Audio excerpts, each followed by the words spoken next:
And it's okay for women, because some women really be like, Jesus is my boyfriend. Until I meet my guy, Jesus is my husband, right? Some women are like that. It's a weird theology some of you guys hold where you think that book is about Jesus and the church. Ruslan. Earlier, you said the church is being feminized through interior decorating and music. What specifically have you seen in music and interior decoration that's becoming inherently feminine? Well, I'll be honest with you. A lot of our worship songs, let's keep it a buck. They're like love songs to Jesus, fam. Right? Think about hymns. Think about, like, I went to Armenian Apostolic Church 3 months ago with my son. I want to go back. If you remove the American context, we sing soft rock love songs to Jesus. That is what CCM music is. If you aren't coming from a paradigm like that, and that's predominantly what CCM music is, I think that's very feminized, right? If you can literally take the song and swap out the word Jesus and put the word baby or her, she, how is that not feminine? Right? Like it's soft music. Like it's very soft music. Now, I think this has gotten better. I think gospel music, in my opinion, has always had some edge to it. I think what Maverick City music is doing now has some edge and some grit to it. I think what Montel Fish was doing before he kind of crossed over had some edge to it, the Lord's Child stuff. But generally speaking, a lot of the stuff we sing is very soft. And I think it's difficult for men to sing soft rock love songs to Jesus. We're supposed to love Jesus. We're supposed to have reverence for Jesus. But the songs start feeling like Jesus is your boyfriend. Like, that's weird. And that is because the church has been feminized, in my opinion. Now, again, this is shifting in real time. So if you just came to the faith and you're like, oh, that's crazy, I listen to Kirk and Maverick City. Okay, this is historically, right? There's been a shift within the last couple of years. Now, we do stuff with theology, doctrine, theology. Here's an example. Take a book like Song of Solomon, which is a romance novel. It's a romance book. It's about a man and a woman. That's what that book is about, right? It's about a man and a woman. It's about their love. It's about passion. Young Jewish boys weren't allowed to read it until they became a certain age. And there's a weird theology that some of you guys hold. I'm going to offend some of you guys right now in real time. It's a weird theology some of you guys hold where you think that book is about Jesus and the church. And if you take that to its conclusion, there's some really weird stuff happening, some sexual stuff happening with Jesus and the church, and we're the bride and Jesus is, fam, stop. Those are metaphors. That's a metaphor, right? The bride of Christ. That's not literal. But some of you guys are like, I'm going to get to heaven and have a romantic relationship with Jesus. Like, it's just weird. Some of this stuff is mad feminine. Like, let's call it what it is. If you read Song of Solomon and you think, ooh, right? And if we wonder why some men have trouble going to church, is because you're telling them that they're going to be a part of something that's going to be Jesus's wife in heaven. Think through this, right? Like, Jesus has a people for himself, right? He's carved out a peculiar people for himself that he's created a covenant with. This, we saw this in the Old Testament with Israel, and then the New Testament with the new Israel, the church, right? The Gentiles being grafted in. It's a beautiful, but it's not a romantic relationship, fam.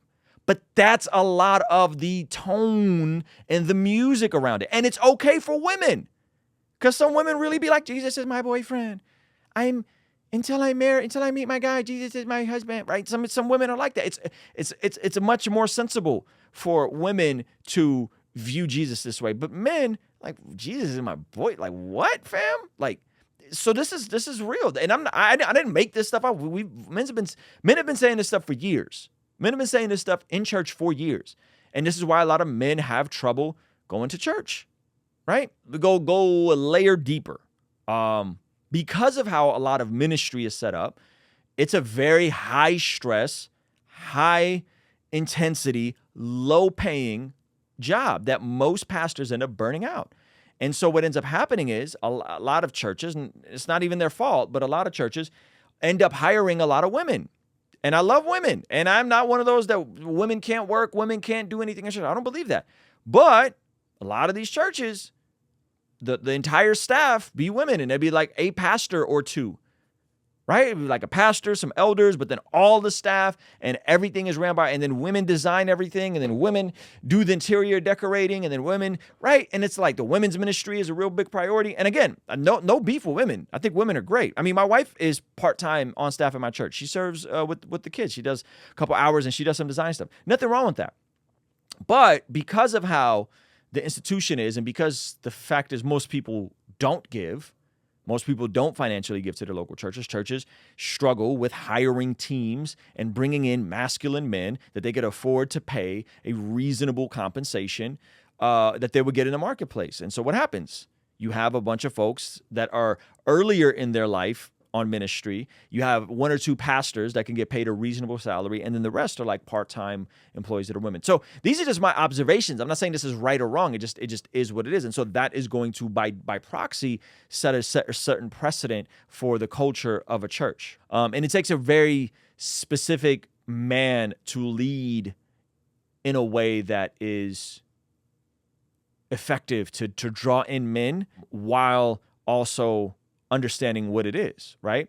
Man, that's so interesting. I lead worship at my church, and I've never seen it like that, to be honest. I also do plenty of hymns in Maverick City, but never seen one song as more feminine than others. Well, I mean, my brother Liam, you are one watching this channel, so kudos to you. You're here, you know, and you're doing hymns in Maverick City. Like, are you singing the old Chris Tomlin songs, right? Are you singing the... let heaven meet earth like a sloppy wet kiss, right? Are you singing that? Like, you know, like some of that, come on, fam. Like some of that stuff is a little sus, right? I'm all for hymns, by the way. I think hymns are lit. I think hymns just sound intense, you know? They just sound intense. They sound like we serious.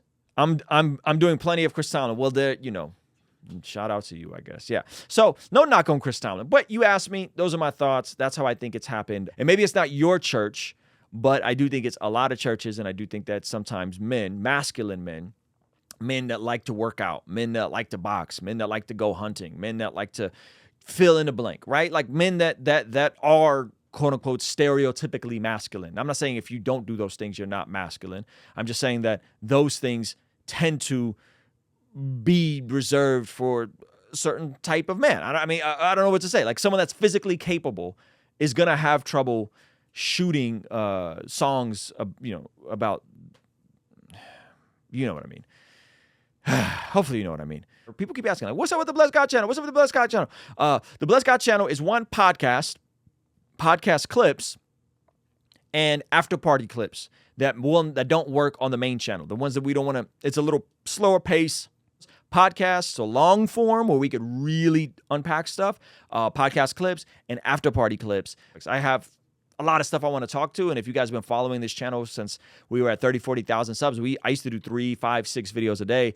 And sometimes I feel restricted in not being able to talk about all the different things I want to talk about. And the best way you could partner with us is to smash that like button. Make sure you hit that like. Make sure you're subscribed here and there. And make sure you consider signing up to our Patreon community. It's $5 a month. You get to join us for the podcast interviews live before they hit the net. And follow me on the gram for Instagram. If you're struggling right now, we have some free resources for you. MasterMyDevo.com. Completely free course. What advice would you give a 14-year-old? Take that course. Take this course, MasterMyHabits.com. Completely free course I put together with my Christian therapist. And it said that Simeon blessed God.